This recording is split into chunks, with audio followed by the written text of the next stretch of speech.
Ya, Bapak Ibu sekalian, untuk hari ini pada sesi inti daripada kegiatan kita selanjutnya akan membawakan materinya terkait dengan pembelajaran berbasis proyek atau secara umum adalah rencana tindak lanjut daripada program yang telah dibuat oleh teman kita Bapak Misbahuddin. Kepada Bapak Misbahuddin, waktu dan tempat kami persilakan. Silakan, Pak.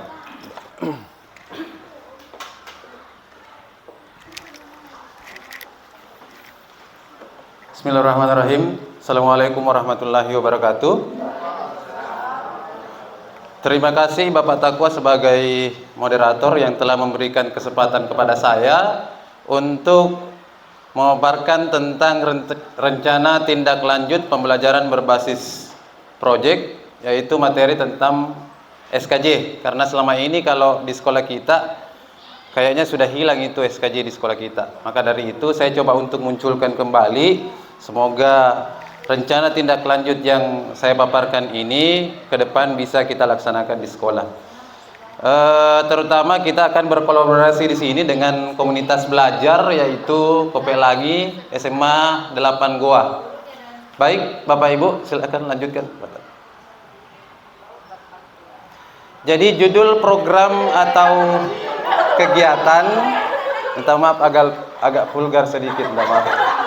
Jadi judul program atau kegiatan yang saya susun di sini adalah Proyek Kreatif SKJ. Jadi di sini kita mengembangkan rutin senam kesegaran jasmani untuk meningkatkan kesehatan dan kerjasama.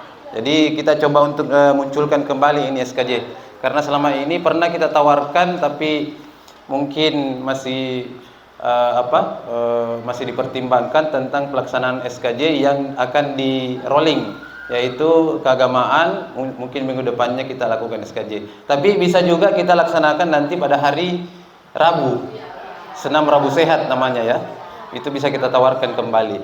Lanjut Pak Tat. Selanjutnya latar belakang gagal orang.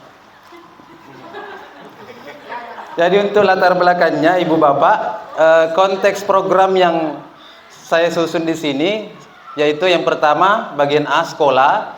Jadi program ini akan dilaksanakan di SMA Negeri 8 Goa. Kemudian sebuah sekolah dengan, kita tahu sekolah kita, kondisi sekolah kita yaitu sudah termasuk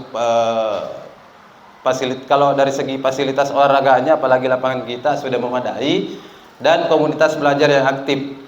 Semoga juga dengan kita lakukan praktek baik ini, komunitas tak bisa juga programnya bisa berjalan dengan baik juga, karena masih banyak nanti program-program berikutnya, entahkah itu dari mapel lain yang menawarkan tentang berbagi praktik baik. Kemudian untuk B, aset Bapak Ibu, aset yang ada di sekolah kita yaitu sekolah memiliki lapangan olahraga yang memadai, guru olahraga yang berpengalaman. Sudah tidak bisa dipungkiri lagi bahwa di sekolah ini sudah memiliki guru olahraga yang istilahnya sudah berpengalaman. Nah, contohnya seperti ada Pak Takwa, Pak Zulkifli juga itu sudah berpengalaman semua. Ya. Kemudian kita akan bekerja sama juga dengan komunitas orang tua. Komunitas orang tua di sini dalam artian ketika ada komunitasnya di luar, misalnya ada orang tua yang mungkin ada komunitas senamnya, bisa juga kita kerjasama di situ. Ya. Kemudian ahli olahraga yang terlibat dalam hal ini, ahli olahraga yang terlibat, ya kalau di sekolah kita itu sudah ada instruktur nasional. Siapa lagi yang tidak kenal dengan Pak Takwa? Dia sudah instruktur nasional dalam hal ini, instruktur senam. Kemudian untuk kesenjangan atau kebutuhan, kesenjangannya yaitu berdasarkan hasil survei, wawancara dan dengan peserta didik, terdapat minat yang tinggi untuk terlibat dalam kegiatan. Kemarin ada saya lihat itu pertunjukan, ada beberapa pertunjukan itu, kalau tidak salah beberapa kelas mempertunjukkan tentang itu kan sebenarnya kalau senam masuk kategori dance juga, sebenarnya masuk kategori SKJ juga. Dance itu masuk kategori SKJ. Jadi mungkin kalau kita sampaikan nanti ke anak ini tentang rencana program kita, insya Allah mereka akan bersemangat untuk melaksanakan. Kemudian dalam hal ini untuk minatnya, peserta didik menunjukkan ketertarikan untuk menciptakan rutin SKJ secara mandiri dan belajar lebih dalam manfaat senam kesegaran jasmani. Jadi untuk proyek kali ini saya tidak batasi Bapak Ibu. Saya tidak batasi bahwa kamu harus mempelajari senam ini, kamu harus mempelajari senam ini. Mereka diberikan kebebasan memilih. Artinya mau SKJ yang aerobik, SKJ yang ini, SKJ Zumba atau apa, mereka diberikan kebebasan untuk memilih. Lanjut.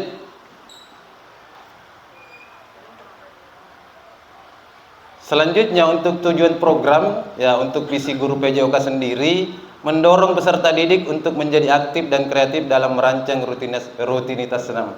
Tadi saya sudah sampaikan Bapak Ibu bahwa Bapak atau saya sebagai guru olahraga tidak memberi batasan kepada siswa. Silahkan pelajari senam apa yang kamu pelajari, silahkan. Di sini tidak ada pembatasan karena kita tahu bahwa kreativitas siswa itu berbeda-beda ya. Kemudian selanjutnya itu memberikan kesempatan bagi peserta didik untuk menyuarakan ide mereka. Jadi kembalikan lagi ke peserta didiknya ya. Kemudian memilih elemen senam yang sesuai. Anak-anak peserta didik kita sendiri yang memilih senamnya yang sesuai dengan idenya sendiri. Kemudian memiliki kepemilikan. Jadi ketika dia sudah memilih, akan menjadi kepemilikan tersendirinya bahwa saya sudah melaksanakan kegiatan ini. Jadi ada rasa tanggung jawabnya terhadap apa yang dia sudah kerjakan. Kemudian tujuan program memfasilitasi peserta didik dalam merancang, menguji dan mempresentasikan rutin SKJ mereka sendiri. Jadi kedepannya ketika peserta didik sudah mempelajari itu, mereka sendiri akan mempresentasikan dan akan dinilai. Beberapa guru yang akan berkolaborasi di sini, termasuk guru seni, dalam hal ini akan menilai dari segi seni geraknya. Kemudian mungkin juga akan berperan di sini dari Mapeltik dalam hal merancang video untuk nanti ditampilkan. Ya. Kemudian meningkatkan keterlibatan peserta didik dalam komunitas sekolah dalam kegiatan PJOK. Lanjut. Kemudian untuk capaian, langkah-langkah dan hasil yang diharapkan. Jadi capaian yang pertama itu Ibu Bapak, perencanaan rutin SKJ, indikatornya yaitu adalah peserta didik dapat merancang rutin SKJ dengan berbagai gerakan yang inovatif.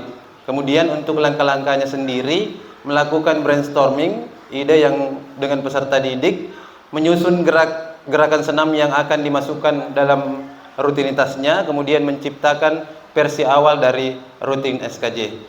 Itu untuk perancang capaian pertamanya, indikator yang pertama ya. Kemudian capaian yang kedua adalah melaksanakan pengujian rutin. Jadi setiap minggu dia akan dievaluasi, akan tetap dalam pendampingan sebagai guru PJOK, itu adalah sebagai fasilitatornya, tidak dilepas secara sendirinya Bapak Ibu ya. Kemudian pelaksanaannya, langkah-langkahnya itu adalah mengadakan sesi latihan untuk menguji rutin SKJ. Jadi setiap minggu mereka peserta didik itu melakukan rutinitas SKJ. Jadi mereka latihan dibentuk per kelompok nantinya, ya. Kemudian mengumpulkan umpan balik dari peserta didik atau guru. Jadi nanti setelah melakukan kegiatan tersebut, setelah melakukan latihan, akan ada umpan balik dari peserta lainnya ataupun guru sebagai fasilitator. Kemudian menyempurnakan rutin berdasarkan umpan balik.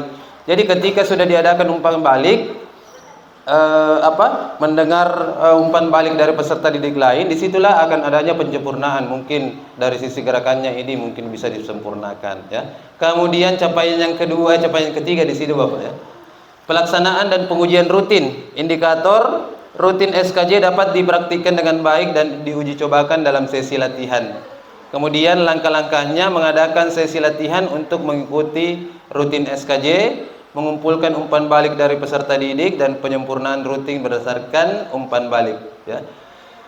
Rencana partisipatif, peserta didik akan terlibat aktif di sini dalam semua tahap proyek. Kemudian dari perancangan, dari mulai dari awal merancang proyeknya, baik itu tentang pengambilan videonya ataupun nanti pada saat pelaksanaan sesi latihannya itu akan dirancang oleh siswa itu sendiri. Jadi dalam hal ini pembelajaran yang kita terapkan itu berpusat pada peserta didik. Jadi masing-masing ada perannya tersendiri, ya. Kemudian memastikan mereka memiliki suara, kepemilikan dan hasil akhir. Lanjut. Kemudian untuk struktur program hampir sama yang disampaikan tadi Bapak Nurul Taqwa, yaitu struktur program pertama. Ini kebetulan saya memilih kelas 11. Kebetulan kelas 11 kan belum masuk untuk apa istilahnya itu? Belum masuk sasaran, ya, belum masuk sasaran untuk kurikulum merdeka. Jadi skala program target populasi itu kelas 11 SMA. Kemudian dengan kelompok peserta didik terdiri atas 30 sampai 40. Nanti itu dibagi per kelompok. Kemudian untuk pengaturannya sendiri, program dilaksanakan dalam ruang olahraga, ruang olahraga. Karena di sini kita tidak punya ruang olahraga, jadi kita bisa menggunakan lapangan olahraga. Bisa juga dipakai ruang kelas, ya. Kemudian ini dilaksanakan selama 4 minggu dengan sesi latihan dan pertemuan mingguan.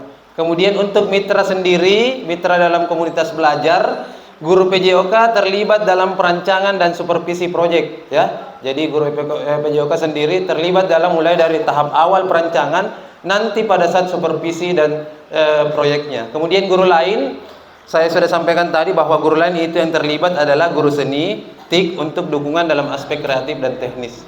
Tidak menutup juga kemungkinan guru-guru lain, guru mapel lain bisa ikut terlibat. Contoh dalam hal ini guru PKN dalam hal apakah itu tanggung jawab, ya, tanggung jawab dan kerjasama, kayaknya masuk dalam PKN itu, ya, tanggung jawab dan kerjasama, kolaborasi, ya. Kalau dari biologi mungkin perhitungan massa ini, ya, bisa nanti lihat di situ. Ataukah perhitungan pada saat matematika, contohnya perhitungan pada saat denyut nadi maksimal, itu bisa masuk dalam ranahnya guru matematika itu, ya. Cuman saya fokusnya di sini ke guru seni dan TIK karena di sini perannya guru seni itu adalah menilai dalam seni geraknya. Kemudian dalam TIK itu dalam merancang videonya, karena ini proyek sebenarnya akan divideokan. Jadi mulai dari bagaimana caranya ide kreatifnya siswa untuk membuat video mulai dari sesi awal dan nanti sesi akhir itu akan ditampilkan pada saat mungkin ada acara sekolah ataupun acara-acara lain yang ada di sekolah kita. Kemudian dalam hal ini orang tua juga dilibatkan di sini, ya, dilibatkan dalam sesi akhir proyek, kemudian penyediaan umpan balik. Lanjut ahli senam, dalam hal ini kan di sekolah kita sudah ada ahli senam, ya, ada instruktur nasional, ya, dihadirkan untuk workshop dan pelatihan. Lanjut, Pak. Kemudian untuk pernyataan tentang kapasitas yang dimiliki sekolah, sumber dayanya, fasilitas, lapangan olahraga dan peralatan pendukung yang memadai. Kemudian sumber daya manusia, ada guru PJOK yang berpengalaman, kemudian dukungan dari guru lain dan keterlibatan orang tua. Kemudian untuk kapasitasnya sendiri, Ibu Bapak memanfaatkan fasilitas dan sumber daya yang ada untuk melaksanakan kegiatan secara efektif dan mendukung keterlibatan peserta didik. Lanjut. Kemudian rencana evaluasi, partisipan evaluasi peserta didik mengumpulkan umpan balik melalui survei dan wawancaranya. Jadi mulai dari umpan baliknya, kemudian surveinya itu akan dikumpulkan semua, mengumpulkan umpan baliknya. Kemudian staf ini dalam artian melibatkan guru PJOK dan guru lain yang terlibat untuk evaluasi proyek. Kemudian komunitas belajar mengumpulkan masukan dari orang tua dan ahli senam, kemudian alat pengumpulan datanya menggunakan survei untuk mengukur kepuasan dan efektivitas proyek, ya. Kemudian wawancara dengan peserta didik, staf dan orang tua. Kemudian untuk refleksinya sendiri, Bapak Ibu, menggunakan jurnal dan diskusi kelompok untuk refleksi. Jadi nanti siswa akan mengadakan diskusi kelompok sesuai dengan latihan rutin yang telah mereka laksanakan dan akan ditampilkan melalui video, ya. melalui contoh misalnya kayak smartboard. Oke, silakan lanjut. Kemudian kemungkinan tantangan. Nah, ini perlu juga kita pikirkan ya. Kemudian untuk tantangan pertama, kurangnya partisipasi aktif. Nah, nanti untuk solusinya Bapak Ibu melibatkan peserta didik dalam proses perancangan dan memberi insentif dalam artian mungkin kita kasih penghargaan atau apalah ya, tentang pengakuan atas kontribusi mereka. Kemudian tantangan kedua, keterbatasan waktu fasilitas. Untuk solusinya sendiri, mengatur jadwal yang fleksibel dan memanfaatkan fasilitas yang ada secara optimal. Lanjut untuk tantangan yang ketiga, variasi dalam kualitas rutin SKJ. Solusinya sendiri Bapak Ibu mengadakan sesi bimbingan tambahan dan menyediakan umpan balik konstruktif untuk penyempurnaan rutin. Jadi kita adakan di sini sesi bimbingan, entahkah itu kita undang ahli dalam hal ini instruktur senam untuk memberikan sesi bimbingan kepada peserta didik. Lanjut. Untuk penutup Bapak Ibu, rencana tidak lanjut ini bertujuan untuk meningkatkan efektivitas pembelajaran SKJ dengan pendekatan berbasis proyek yang melibatkan peserta didik. Kemudian komunitas belajar secara aktif dan menciptakan pengalaman yang lebih bermanfaat dan inklusif. Demikian presentasi dari saya sendiri Bapak Ibu. Jikalau ada pertanyaan silahkan ditanggapi terhadap apa yang saya sudah sampaikan untuk pembelajaran berbasis proyek. Bagaimana Bapak Ibu? Silakan. Ya, Assalamualaikum warahmatullahi wabarakatuh. Waalaikumsalam warahmatullahi wabarakatuh. Saya mau mempertanyakan masalah pada tahapan evaluasi. Apakah Bapak menyediakan waktu atau momen tertentu untuk melakukan penilaian rekan sejawat, maksudnya sesama siswa? Ini kan dari saya mendengar Bapak memberi kebebasan kreativitas siswa untuk menciptakan atau membuat gerakan terkhusus untuk kreatif. Apakah memang ada penilaian tersendiri sesama rekan kelompok A, B menilai B, B menilai C? Apakah ada seperti itu? Terima kasih. Baik, terima kasih Bapak Andi Muhammad Ihsan atas pertanyaannya. Terkait tentang apakah ada penilaian rekan sejawat tentang efektivitas atau kegiatan rutin yang dilaksanakan terkait dalam SKJ. Tetap kita adakan Pak.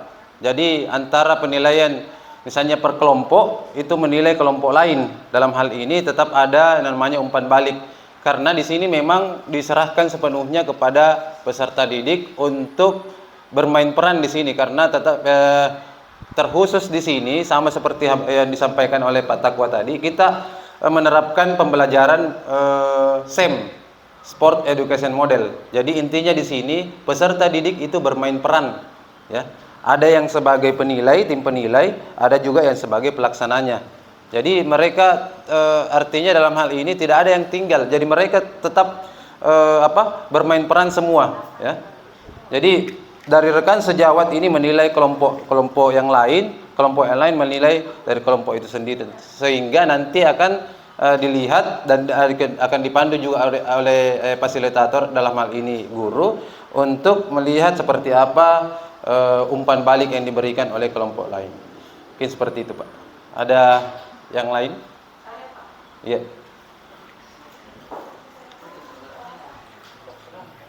Bismillahirrahmanirrahim.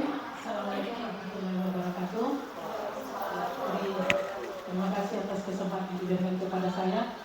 Ini mungkin lebih kepada masukan. Ya, harusnya ini mungkin dari Pak Takwa tadi, tapi karena kita sama-sama berolahraga. Iya. Ya, jadi terkait dengan SKJK ini adalah sesuatu yang menarik sekali. Saya ingat itu beberapa tahun lalu sebelum COVID, SKJ-nya di sini aktif sekali. Ya, jadi alhamdulillah kalau mau dilanjutkan kembali, karena salah satu penyebabnya kita ini adalah karena mager. Jadi alhamdulillah kalau kita bisa mengundang ahli senam dari luar, ya. Kemudian selain juga dari ahli senam Pak, kayaknya dari ahli kesehatan juga bisa kita undang, karena bagaimanapun aktifnya kita bergerak kalau anak-anak kurang edukasi, karena salah satu penyebabnya ini juga penyakit adalah seperti tadi yang disampaikan oleh Pak Takwa adalah karena pola makan, pola hidup anak-anak kita mungkin karena kurang diedukasi sehingga leluasa saja mengonsumsi hal-hal yang sebenarnya sangat tidak baik untuk kesehatan.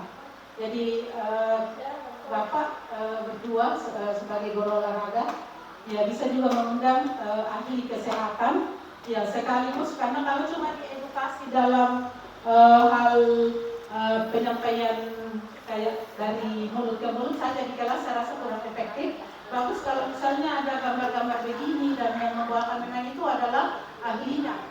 Ya, dan mudah-mudahan ini dari bisa ditularkan kepada teman-temannya. Ya, karena itu Pak, kurangnya edukasi sehingga walaupun kita setengah mati berkali-kali ya ini tidak boleh diminum ini. Ya, terutama itu yang saya lakukan selama ini itu adalah konsumsi gula yang berlebihan. Dan ini gula yang paling disukai oleh anak-anak. Ya, jadi selain bergerak Pak, ya dari ahli kesehatan juga bisa kita undang ya untuk bisa kita diedukasi semua, karena bukan cuma siswa kedokteran, dari kalangan guru juga kita juga kurang teredukasi tentang konsumsi apa yang sehat untuk tubuh dan apa yang tidak sehat. Coba terima kasih. Assalamualaikum warahmatullahi wabarakatuh. Terima kasih Ibu, luar biasa atas masukannya yang disampaikan oleh Ibu tadi terkait tentang saya lupa siapa namanya, Ibu Hasia ya, maklum sudah tua. Terkait tentang dari segi pola makan, memang itu sangat mendukung sekali Bapak Ibu, karena biarpun bagaimana aktif kita berolahraga, tetapi kalau tidak didukung dari pola makan itu sendiri, tidak ada gunanya juga kita berolahraga.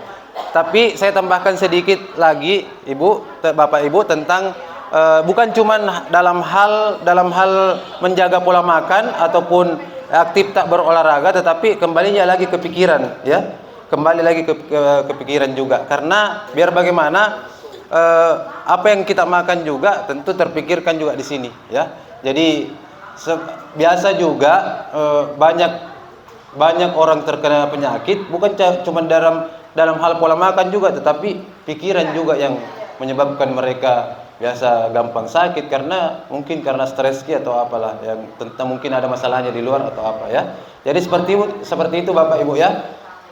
Kalau tidak ada lagi, masih ada pertanyaan? Iya, silakan.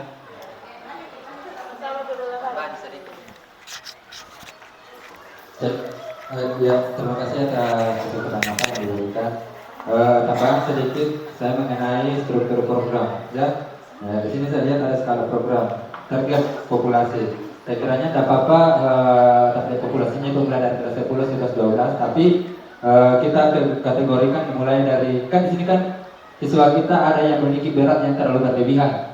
Ya, mungkin itu bisa diprogramkan yang memiliki berat terlalu berlebihan. Dan tidak apa-apa mulai dari kelas 10, 11, dan 12. Mungkin ini Pak tambahan. Terima kasih. Ya, terima kasih, luar biasa. Saya kira itu juga masukan buat kami sendiri terkait tentang kelas berapa saja akan kita rancang untuk terkait proyek pembelajaran berbasis proyek. Saya juga punya usulan, mungkin gurunya juga bisa ya. Gurunya bisa dikasih juga di dalam hal ini, tetapi kita fokusnya dulu ke peserta didiknya, karena pembelajaran yang kita tanamkan di sini adalah pembelajaran berbasis proyek yang berpusat pada peserta.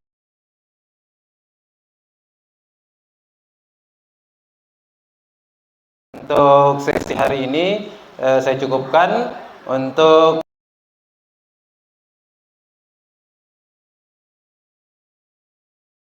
pada peserta didik. Sekian dari saya Bapak Ibu. Sampai jumpa lagi. Wabillahi taufiq wal hidayah. Wassalamualaikum warahmatullahi wabarakatuh.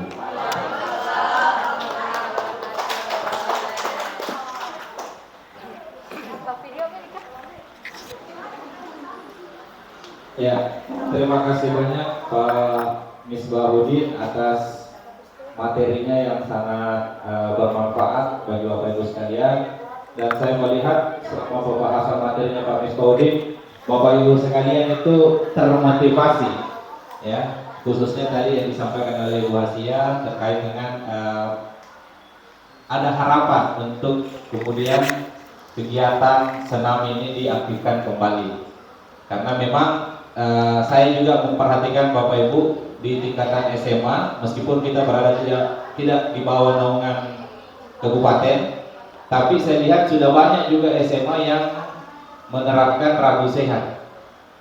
Ya, meskipun secara hierarki atau secara status sekolah berada di bawah naungan provinsi, tapi tetap juga melaksanakan kegiatan kabupaten, dan itu tidak ada salahnya selama niatnya baik. Dan bisa jadi ya mudah-mudahan dengan diinisiasi oleh Pak Misbah sebagai inisiator untuk kegiatan senam ini kita bisa aktifkan kembali. Insya Allah nanti Pak Sul siap menjadi strukturnya ya. Ya, jadi Bapak Ibu sekalian, itu tadi penyampaian dari Pak Misbah terkait dengan RTL-nya pada perencanaan program kegiatan berbasis atau perencanaan pembelajaran berbasis proyek, yang mudah-mudahan ini bisa menjadi satu lagi tambahan ilmu pengetahuan baru bagi kita semua, di mana sekolah kita memang saat ini baru pertama menerapkan kurikulum merdeka, sehingga kita memang masih butuh atau lagi hangat-hangatnya butuh pengetahuan tentang P5 yang akan kita kembangkan ke depannya seperti apa.